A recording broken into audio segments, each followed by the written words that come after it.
Welcome back, everybody. Thank you for stopping into the Atmos Live studio today. This afternoon, we have Kevin Palmer, all the way from Missouri, in the studio today. Thank you for having me.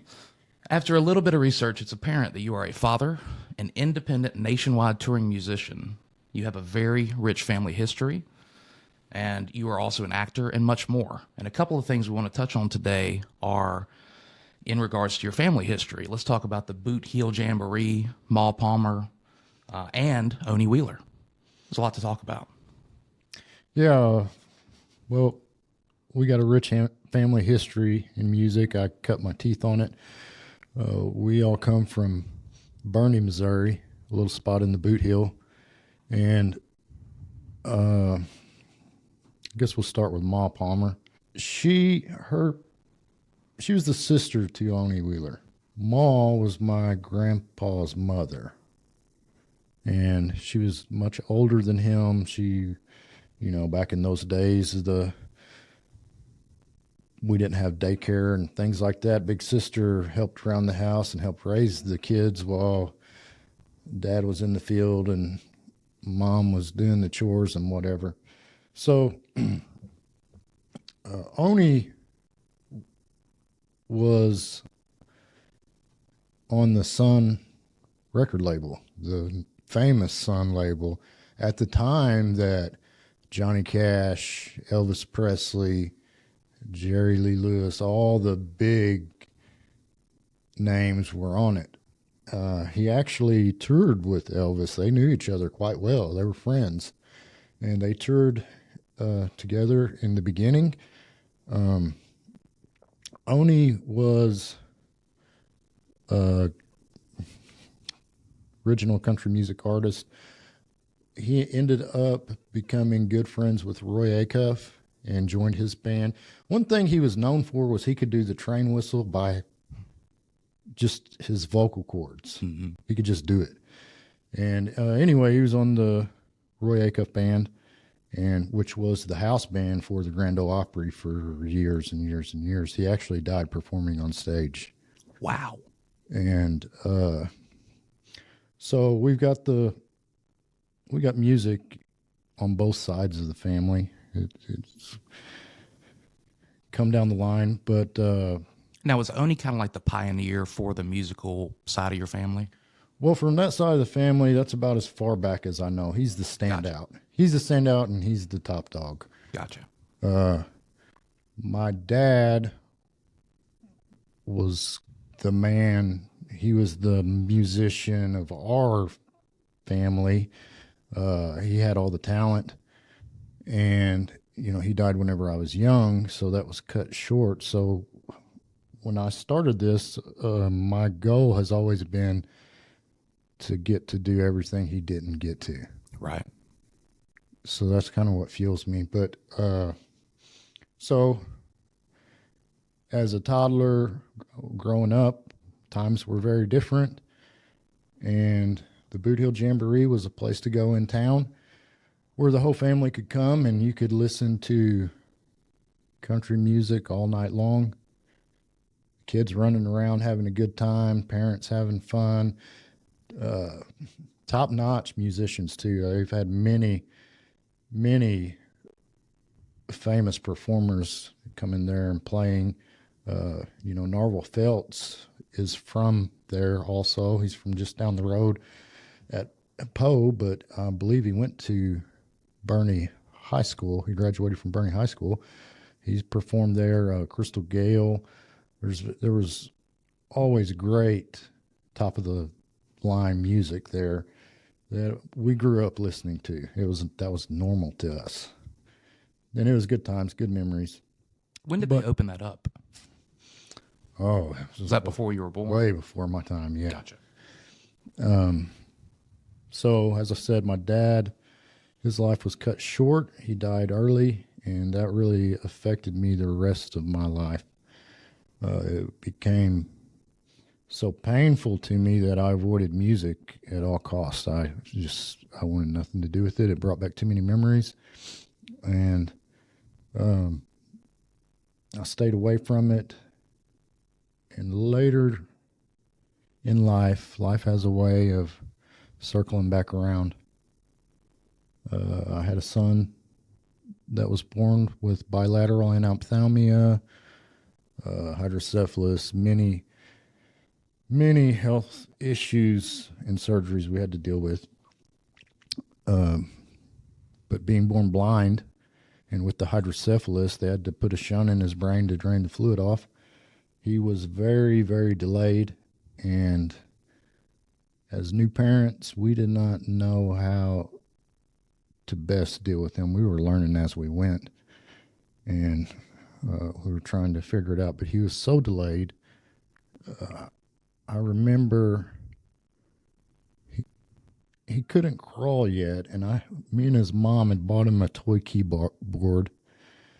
Because you want to get toys that stimulate the hearing, right? Since he can't see, and this little cheap toy keyboard automatically played little tunes, and I had it laying in the floor, and I noticed him trying to wiggle to get to it. It was just out of his reach, and a light bulb kind of came on, and ended up teaching him to crawl with that thing. And so it seems like a minor thing, but it was such a breakthrough that I went down and bought a guitar. And you got to think, with a special needs child like that, the normal daily functions do not apply. Right. You cannot sit down and watch cartoons together. Scheduling is not so available, The guitar, he loved music and that kind of stimulation so much. The guitar became our thing. That became our playtime. And I started enjoying it as much as him. I started learning chords and learning how to put them together. And he got to where he got strong enough that he could shuffle down the wall to get to the guitar. And once I figured that out, I ended up getting him to take a couple steps and teaching him to walk. And fast forward to today, that's still our thing. When we're together at home, we get in the music room and we jam, and he loves it. I love it. It's our thing. So, how old was he when you realized that sound, specifically music, was kind of his driving force? Probably about 6 months. I know the first few months were very hectic and difficult. We didn't realize he had hydrocephalus at first. He got released from the hospital. We were dealing with the news of him being born blind. And then at his checkup, we discovered he had the hydrocephalus. We had to go through a surgery. It didn't work. We had to go in, have another one done. So the first 6 months were very crazy. And after that, even now, you can just see him light up like a light bulb with music. He loves it so much. He has to have music going all the time. Yeah. And I'm pretty much the same way. But well, that's crazy considering too, I don't know exactly how many years it was between like when your father passed and when you picked music up again, but as someone who is so involved in music, to go that long without it, I mean, it's almost like torturing yourself, right? Yeah, but life goes on. You gotta go on. And at first, I always thought that you want to be an individual, and I always thought that was his thing. I didn't want to try to be a carbon copy. And I always said that when he died, for me, the music died. Right. And when Kent was born, Kent brought the music back to life. And that led to people started seeing that. I'd make a little post on Facebook and whatnot, but people started seeing us play together. And that led to local musicians getting in a jam. Got a gig coming up. Maybe something went wrong. Hey, I need a guitar player. Would you mind sitting in? And that led to me filling in on guitar here and there. And it's kind of just snowballed from there. More and more, I filled in and kind of became a guitar player for hire. And it's just snowballed. Let's go back and let's talk a little bit about Bernie. How big is Bernie? Oh, it's a one-light town. Mayberry. It is. That's a good comparison. How much of the Boot Hill does Bernie make up? Well, Bernie's just a little small farm community. This is a spot in the road on the outskirts of Dex. It's in between Dexter and Malden. It's kind of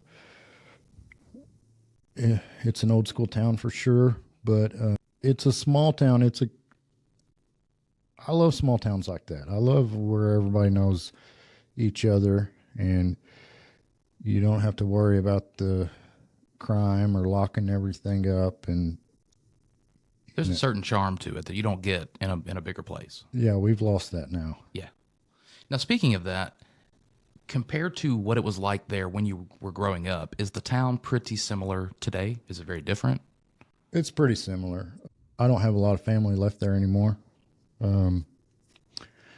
We lost a lot of the older ones. The younger ones have all moved off to find their own place in life and jobs and careers. And so I don't have a lot of family left there now.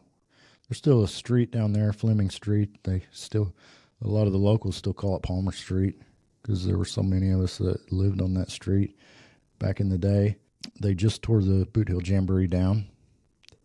Wow. So You would think that the city might try to keep that as like a historical part of the city, but I kind of want to start my own one day. there you go.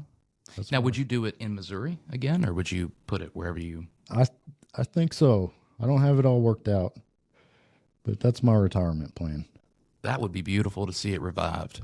Now, so what are some influences from your area, obviously outside of Oni, that you were able to draw inspiration from in your own journey? Well, also growing up, when you grow up with a family of musicians, every holiday, every function, is a jam session. Oh, yeah, I bet. We're sitting around hearing gospel and classic country. So that's played a big part in my life. And music was rich back then too.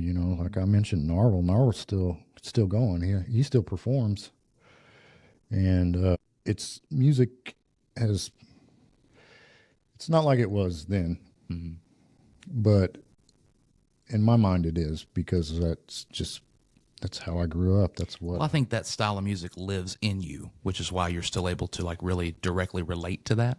A lot of people who didn't have the upbringing you did or were never involved in those scenes, there's no way they could relate. Right. That's the problem. It's hard to explain. It's hard to explain that. Well, you got to live and see and be around like living, breathing icons of that era, right? And that's something that unfortunately is like pretty close to extinct at this point. Yeah, we got to keep it going. Yeah, revival all the way around, All right, now there's a phrase, I was reading your biography, 3 chords and the truth. Can you explain to us what that means to you? Well, to me, a lot of people have used that term. Willie Nelson's bus he had an album called 3 Chords and the Truth, I believe. But to me, that's just the simplicity of the song and how music is supposed to be. The secret is a song is nothing more than a story. Mm. 3 chords and a story. You're just telling something you felt, something you experienced, something you lived. It's 3 chords and the truth. You ain't got to be fancy and doll it up. I think that's a beautiful way to really cut down to the nitty gritty of what music is and how simplistic it should be at the beginning anyway. That's a nice sentiment. So speaking of music and how it affects your life, I know you had like different stages of your life where music was really big, and then you went for a period where music was null and void. Then you found a reason to get back into it again. In what stages of your life were you happiest? Are you happiest now? Were you happiest early on in life? How big is music when it comes to your life? Are you glad that it's back up? Is it hard to deal with? For sure, I'm happiest now. It's like I said, it's kind of came full circle for me. Music is so powerful. I don't know how to articulate it, but we all know it. If you want to worship your religion, you do it with song. Music can take you back in time. It can put you in a place that you once were. If you're going out to compete in a sporting event, that music motivates you, gets you pumped up. You're going to get married. You're going to play some songs that touch you. Mm-hmm. Music is so important. I got to have it. I become more and more dependent on it. I got to have it going all the time now. Yeah. And so it was, looking back, it was part of the healing process for me. You know, I guess I tried to run from it and dodge it for a lot of years, but it comes back full circle. You know, and your situation reminds me, like I just had Twanging Around in here. And so something they were very articulate about was that the music they make, although they appreciate whoever likes it out there, it's not for everyone else. It's therapy for them. And that's really what it sounds like for you. Sure, that's all of us. That's beautiful. And that's all of us. I feel like that's how you make timeless music. It's when you make it for yourself. Well, you know, whenever I started, I never considered myself a singer or performer. I had fun filling in on guitar when I could and made a little side money. That was great. But the turning point for me was realizing I had an old school guy kind of pull me to the side, and he said, "Hey, don't know what it is, but whatever it is, you got it. You need to accept it." But he made me realize that no matter what you do, there's going to be some people that like it, and there's going to be some people that don't. So you might as well be real, do your thing, and just accept it. Those are wise words. Especially the accepting it part, because you can run from your gift all you want. But I feel like true power is harnessing that, even when it's not convenient, you know. All right. And then we talked a little bit about your son. On the subject of autism awareness, how has that molded you as a father to your sons? I'm still learning as I go. You know, until we leave this place, I feel like that's the game. You should be always learning anyways. I feel as a father, I've learned more from them than I could teach, than they could learn from me. There's just so many things when you work with a special needs child, or you have a special needs child, or maybe you've got a family that's special needs. You see so many things that you wouldn't normally be keen to. And you watch them and you learn. Well, I mean, anyone with a child, you know, I think when you have a child, you learn what love really is. But you watch them go through their adversities and hurdles in life, and they do it with such tenacity and smiles on their face and happiness. You know, it makes you really look in the mirror and think, what am I complaining about? As someone who doesn't have any kids, my outlook on that is, because by the time you hopefully become a parent, you know, you're an adult, you've been through some stuff. Well, by that time, you have already kind of come to terms with how life is or how you perceive it. And then from a child's point of view, they're a blank slate. They don't know anything. They haven't experienced the hardships you have. They haven't been through what you have. They haven't had to fight their way, you know, across the country out there, finding their way. Be a good way to kind of like relearn how to be a person again, right? You got to have ultimate level of patience to deal with that. Are there any charitable organizations that you either have partnered with or would like to try to get in bed with? Sure. I'm a big supporter of the Kenny Rogers Foundation. They have a big event every year. They do wonderful work. Kind of proud of the one that we have in our area. We've helped with their telethon and hopefully can more in the future. We try to do at least 3 events a year. We also like to do events with our veterans. We've done a couple this year. And I think as a musician, that is your job. I don't think you need any attention or praise for it. I think that's what we're all put here to do. It's a good way to give back. It's a really good way to give back. So every entertainer, musician, influencer, etc., goes through some type of pivotal moment in their life where you decide that this is what you want. You don't know how to get there yet, but that's it, your starting point on your journey. So for you, when was that in your lifetime?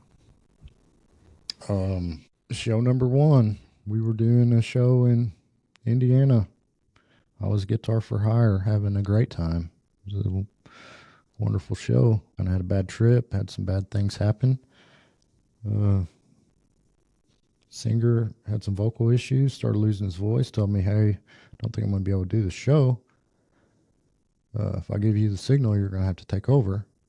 I did not think of myself as a singer at the time. I didn't have material prepared. There was no way I was going to sing in front of that crowd.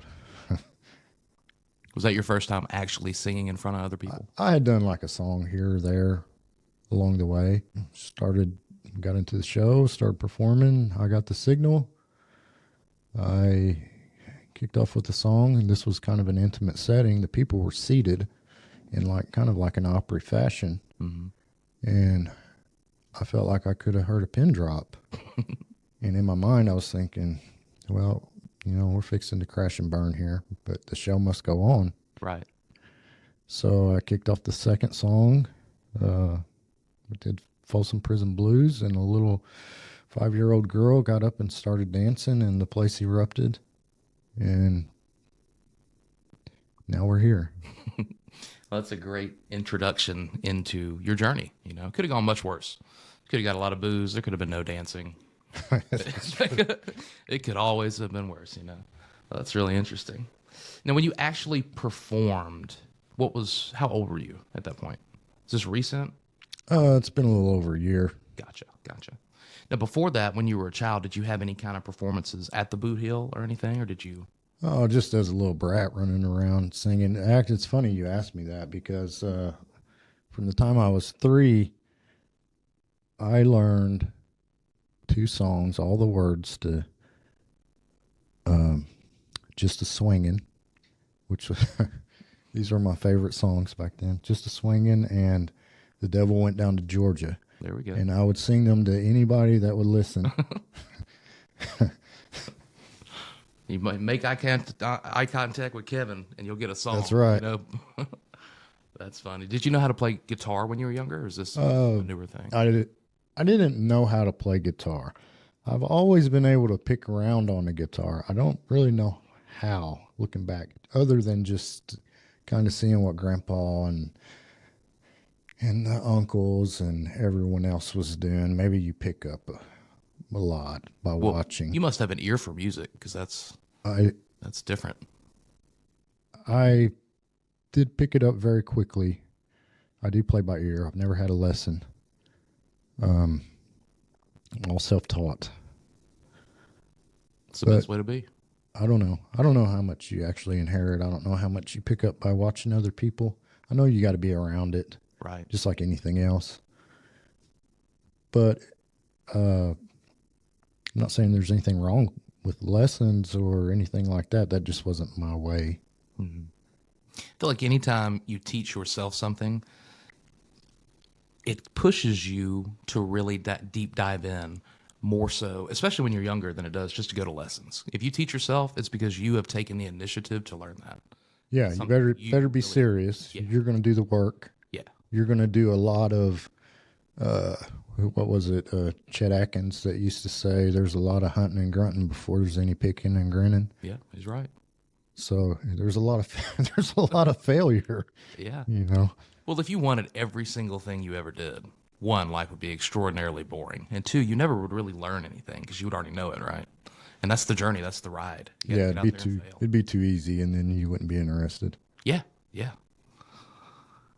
All right, so let's talk about the Josie Music Awards. I hear that this year you were up for how many nominations? Nominated for 2.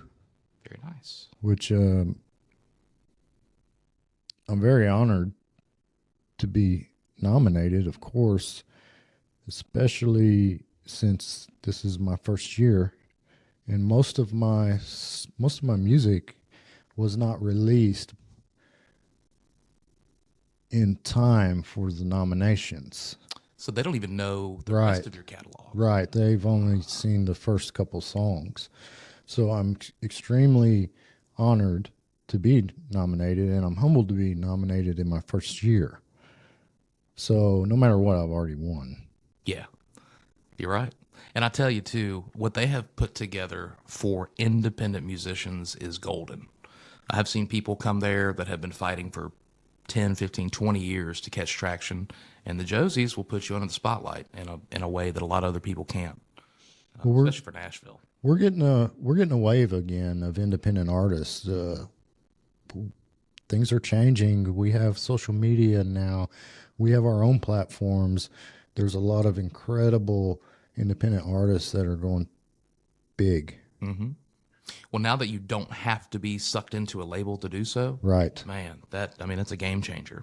Talent speaks for itself now instead of marketing dollars. Right. Speaking of independent musicians, are there any that you have features with?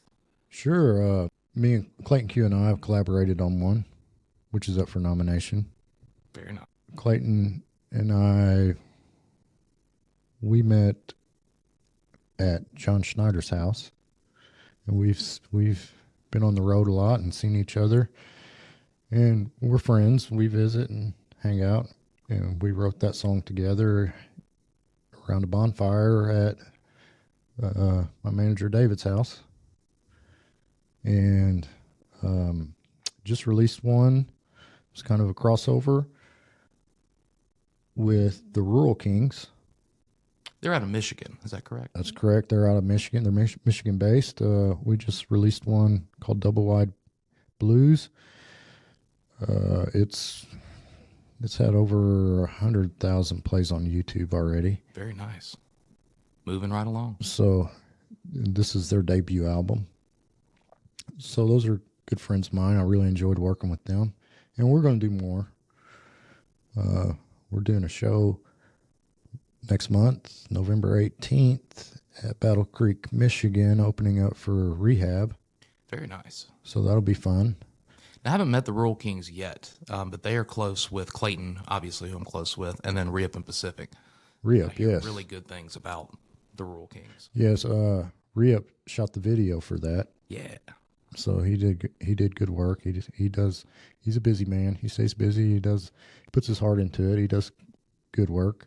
Yeah, so those are the only two collaborations I've done so far. Outside of the song with you and Clayton that's nominated, what other song is nominated?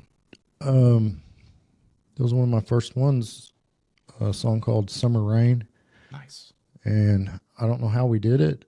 I'd like to do it again, but that one, when it released to Spotify, it went everywhere. It jumped the ocean and was getting more plays overseas than it was here at home. So speaking of that, I saw the video you posted about the gentleman in another country somewhere that even apologized because he didn't speak English very well, and this guy taught himself how to play your song. Raymond, yeah. It gave me goosebumps, and I have nothing to do with it. That is wild. That shows you right there that music is transcontinental. Yeah, I love them. Him and his family is from Papua New Guinea. That's awesome. And they follow, and he's a performer too. He writes a little bit and sings some of his own songs. So we'll see what I happens smell a with him. collaboration. I thought he did a good job on it. I loved it. Yeah. I love it. He says he's going to do it in his language and let me hear what it sounds like. So I can't wait for that. That would be cool to see. Very cool. All right, let's talk about some of your favorite places that you have either performed or toured through or seen on the road. Oh, well, I love East Tennessee and I love North Carolina because they've been wonderful to me. They've treated me like one of their own. So anytime I get to perform in East Tennessee or North Carolina, I want to get there. Mm-hmm. Those are my people.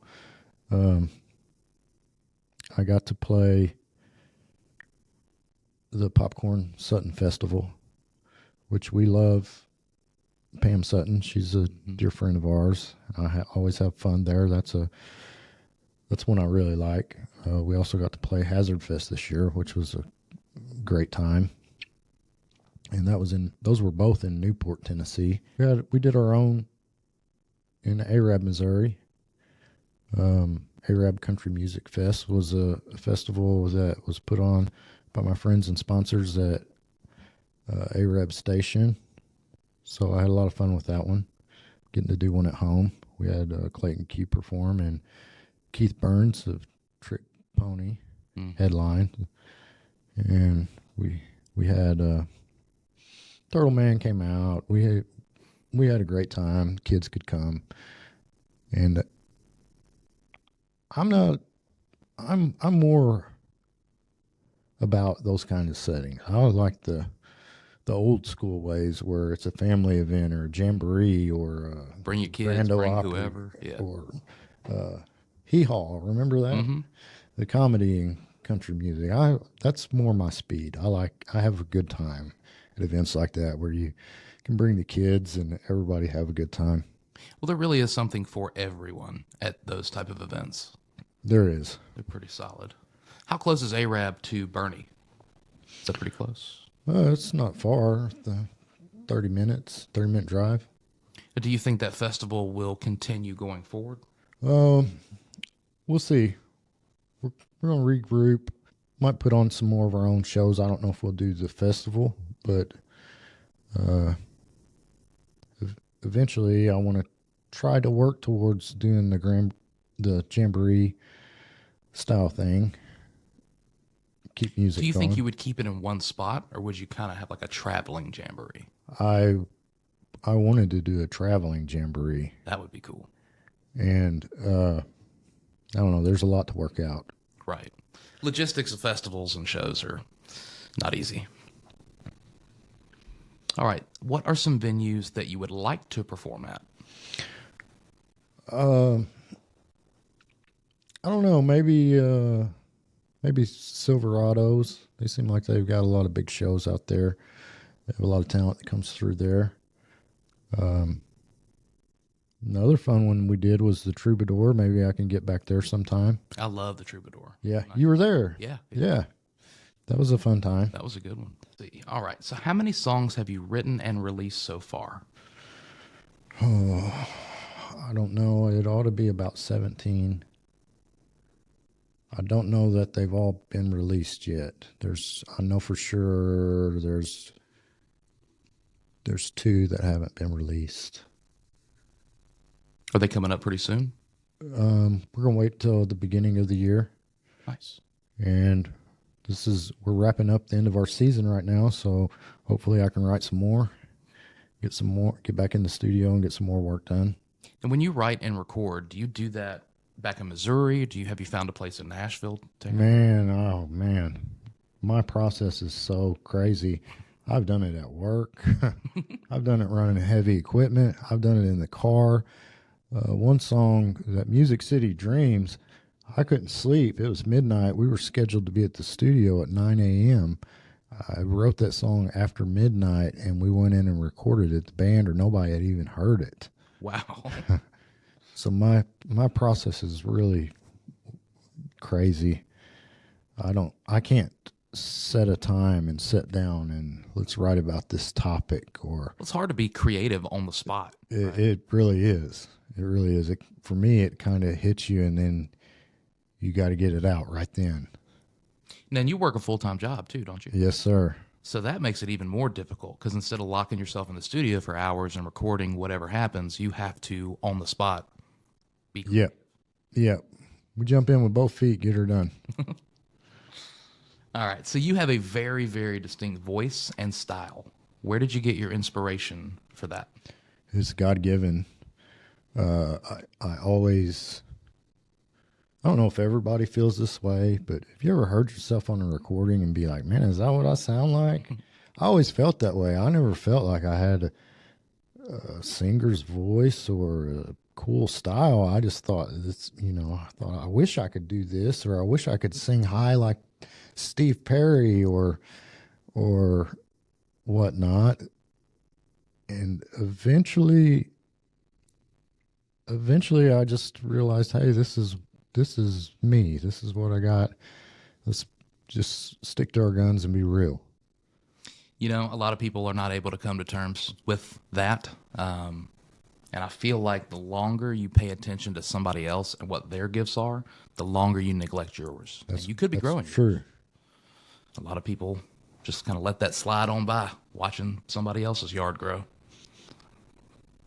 So I see that you are currently involved in filming, I think it's your first movie, correct? Yes. Okay. So how did you get involved with that? And are you planning on continuing in that industry?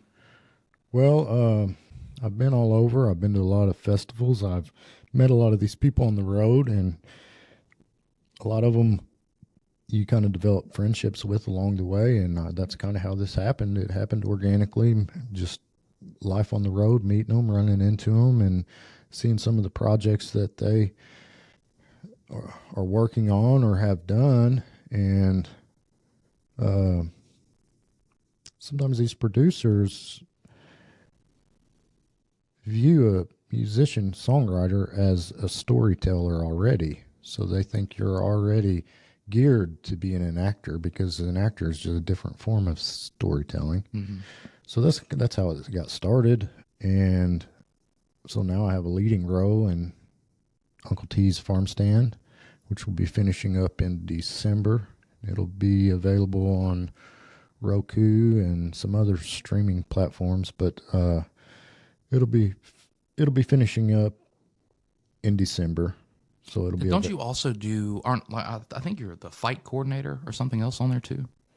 Yes. Oh yes. How did that come about? Well, I wear a lot of hats. I did martial arts all my life. I used to be an MMA teacher and coach, and I'm a 7th degree black belt, and own my own karate school. And, 2-time national champion. We had a lot of national champions on the team, so I know a lot about that kind of thing.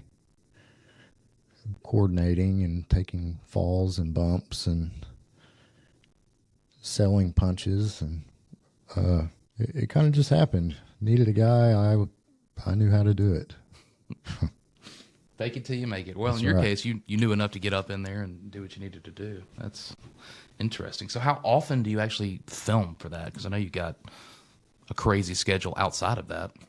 Yeah, well, we were filming 2 weekends a month. Then we hit the busy time, festival season. So there's not only myself, but there's moonshiners and a lot of other people in these that have schedules like mine. So we've worked around it, kind of work around everybody's schedule and shoot what we can shoot what scenes we can with the people that are available, and then schedule everything back to whenever it slows down. So we're starting to slow down and wrap things up now, so we don't have much left to do. How long do you think it'll take them to edit it and push it out? Well, I don't think it'll take him long, because he's been editing as we go, and he works a lot of late nights, so he'll be driven to get it pushed out. All right. Well, we will be on the lookout for it, and that is Uncle T's Farm Stand. Is that correct? That's correct. Very nice. So every career comes with its own set of very unique challenges. What are some things that you have dealt with in the music industry? Oh, man, there's so many. The biggest challenge, honestly, is yourself. You are your own worst enemy. You have to be disciplined enough to do the work. You got to be smart enough to know what work needs to be done. You have to have the people skills to work with the people around you. You got to be marketable. You got to treat people well enough that they will want you back and not feel like you've shorted them in some way. And you still got to be a businessman to make enough money to keep it going and pay your guys. It's tough. So it's all on your shoulders. Hopefully you're smart enough like me that you can delegate what you can and put a good team around you that you can trust. Our managers, David and Melinda, were there at show number 1 and have been with me ever since. So they believed in me right from the beginning. So I've kept them close. My brother's my guitar player most of the time. I've tried to take everybody with me for the ride that I can. People fall off.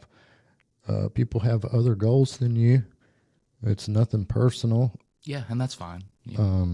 But I've tried to keep everybody along for the ride with me. And the show must always go on. Everything is always changing. Nothing is the same as the last time. Mm-hmm. And it's supposed to be. The music evolves, and you got to evolve too. So I would say everything's on you. Mm-hmm.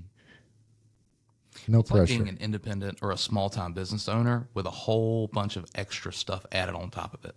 That's right. Everything is on you. It's your brand. It's your face at the end of the day.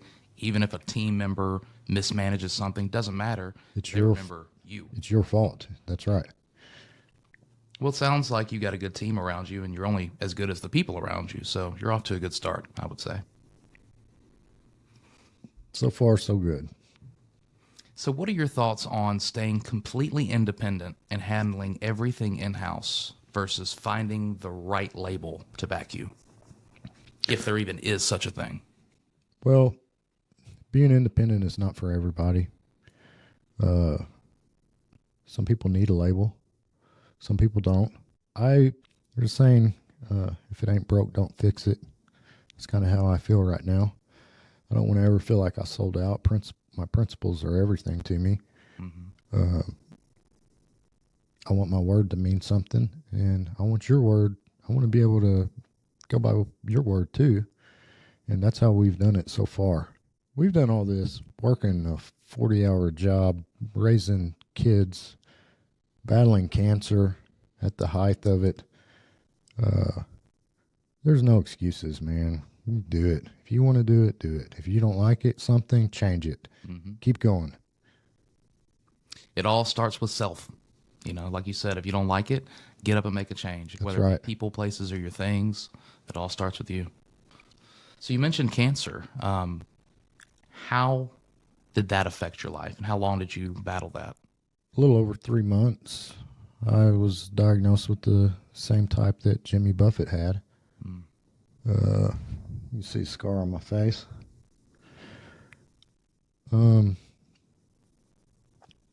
It's not.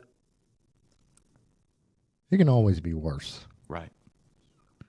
I'm not big into pity parties. I don't like that. I don't like to give anything power over me.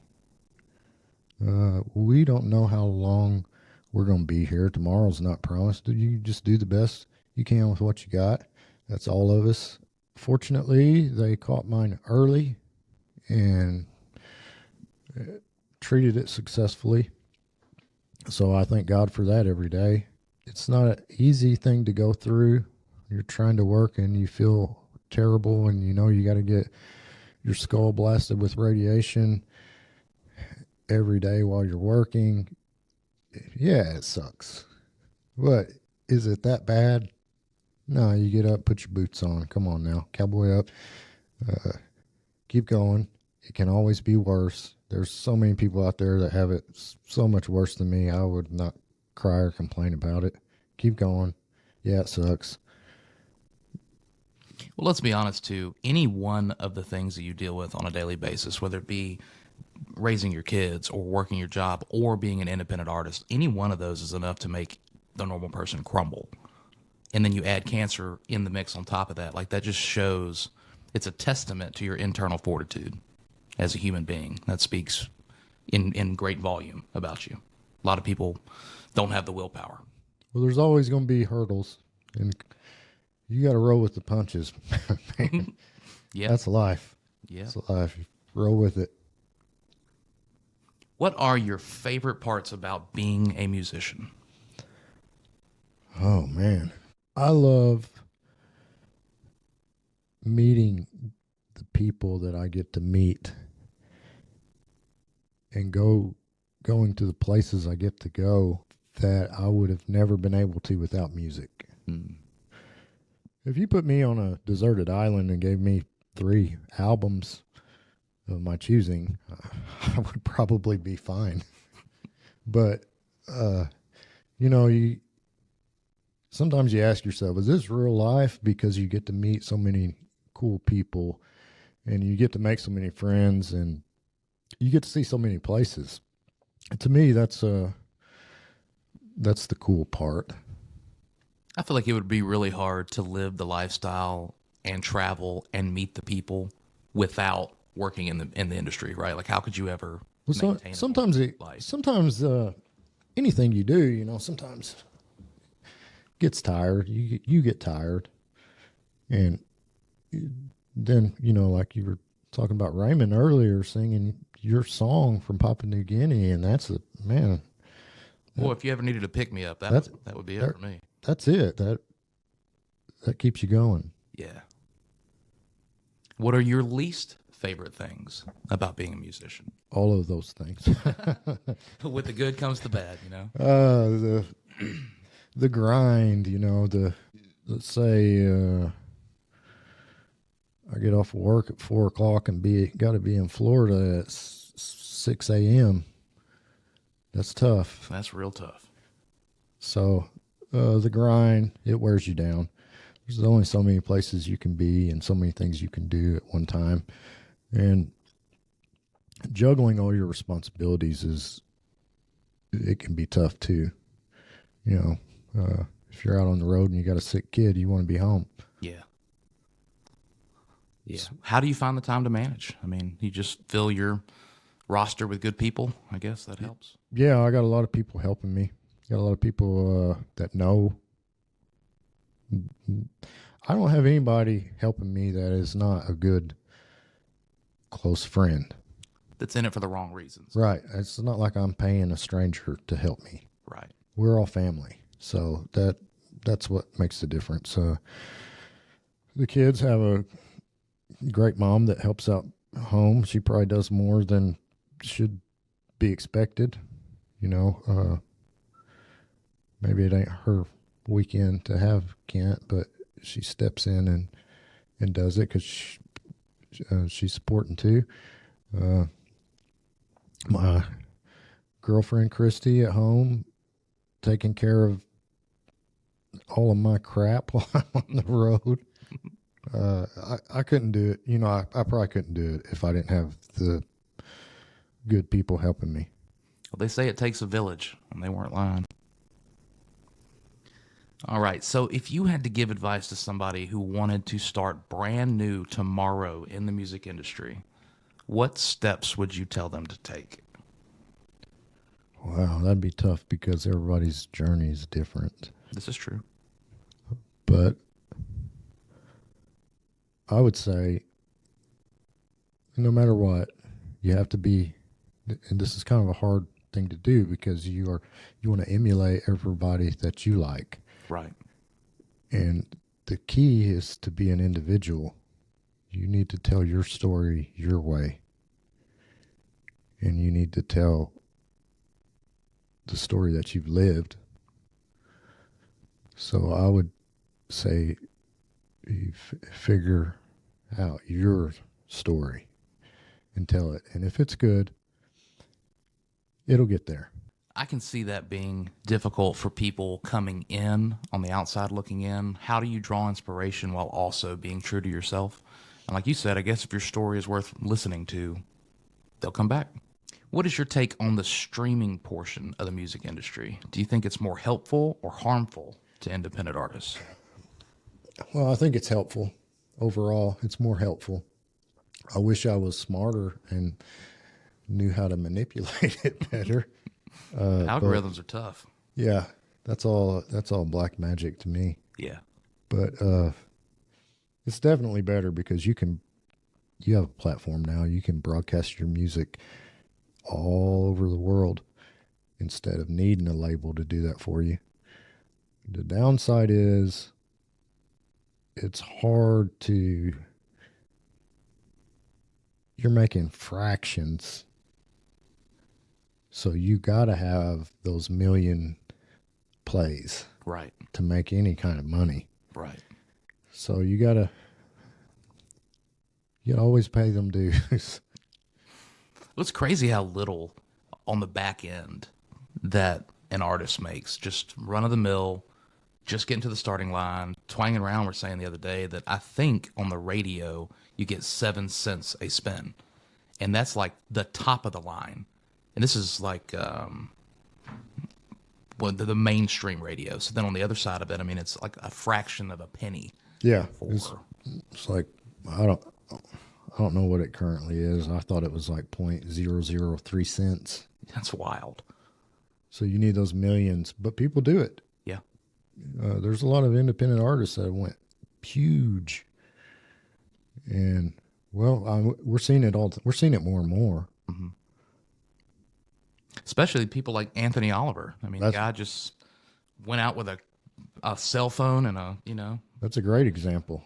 And look at him now. Yeah. Overnight, you can literally explode just off of one piece of media. It's wild. All right. So most people do not get very much support from their hometown crowd.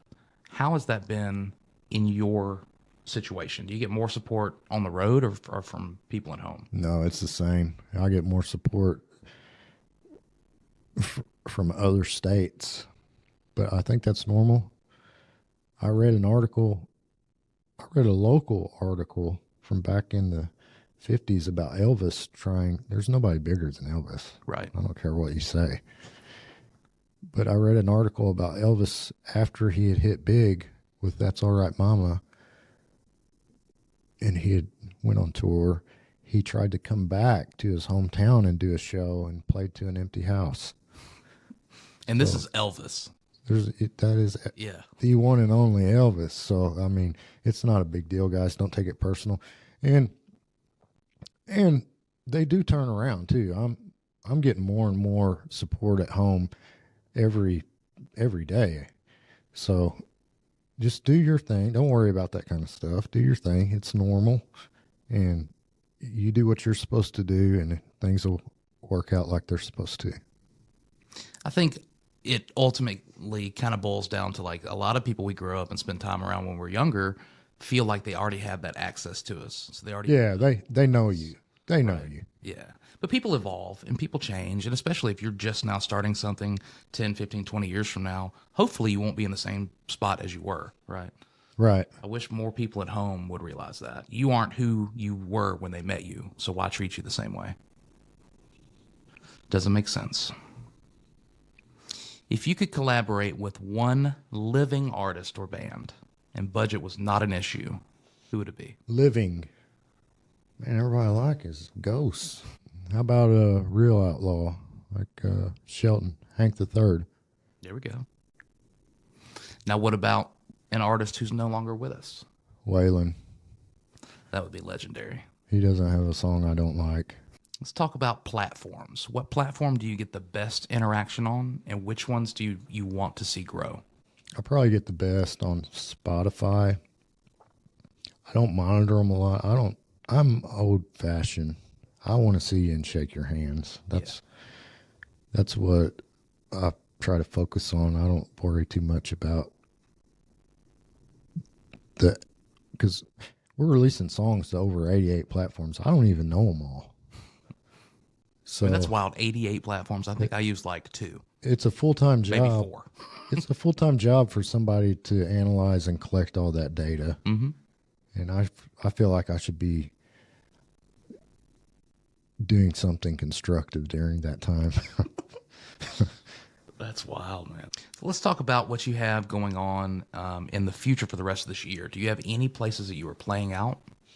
Well, I got to do the show. We got the Josie Awards this weekend. I got to do the show in Battle Creek, Michigan, November 18th. And then we're wrapping up. We're going to work on, we just released a recut of Dead Man Walking. So we're going to work on that release, and we're going to start putting together a couple of music videos. And I don't know if we'll get them both shot this year, but we're going to at least have them mapped and planned out for the beginning of next year. And we also got to focus on finishing this movie for the rest of the year. And then we're kicking off brand new in 24. How many times do you think you'll have to go back to Florida to film? I'm thinking we got 4 or 5 more trips. So That's it's not too bad. probably less than that. You're on the tail end now. 4 or 5, depending on how well we go. It'll probably be 3, but I'm gonna call it 5. Speaking of, well, you mentioned him earlier, John Schneider. How did you meet Schneider and his group?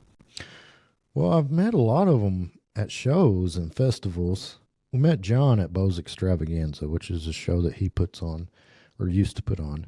You know, he's done shows right by my house. We have a drive-in theater 20 minutes down the road I live on, and they did a tour where they traveled around and did concerts at drive-in movie theaters. I didn't realize there were so many still out around, but there are. And they did a tour, and they come right down the road from my house. That was right before I took off playing. And we met them again at Bo's Extravaganza. We met Tom Wopat, Luke Duke on many times, on many shows. He was at Hazard Fest, of course. But we meet them all on the road. They're doing what we're doing. So that's the entertainment business. If you could travel to any other country and perform, is there anywhere that you've ever thought about going? Probably Illinois. No, I'm just kidding. I'd like to go to Papua New Guinea since. That would be cool. Yeah, why not? How did he even find your music? Was it just... One of my good friends and fans in the movie knew his mother, I think. So she sent his mother a video, said, "Hey, check out my friend Kevin."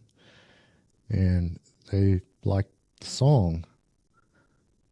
But that's happening more and more. Yesterday we had somebody reach out to me from Africa telling me he liked my songs. And Canada, what's that other country? Sweden. It's happening all over. And like Summer Rain, it hit in England just as big as here. Maybe more in England than here. It was getting played 16 times a day in Pakistan, which I don't understand that.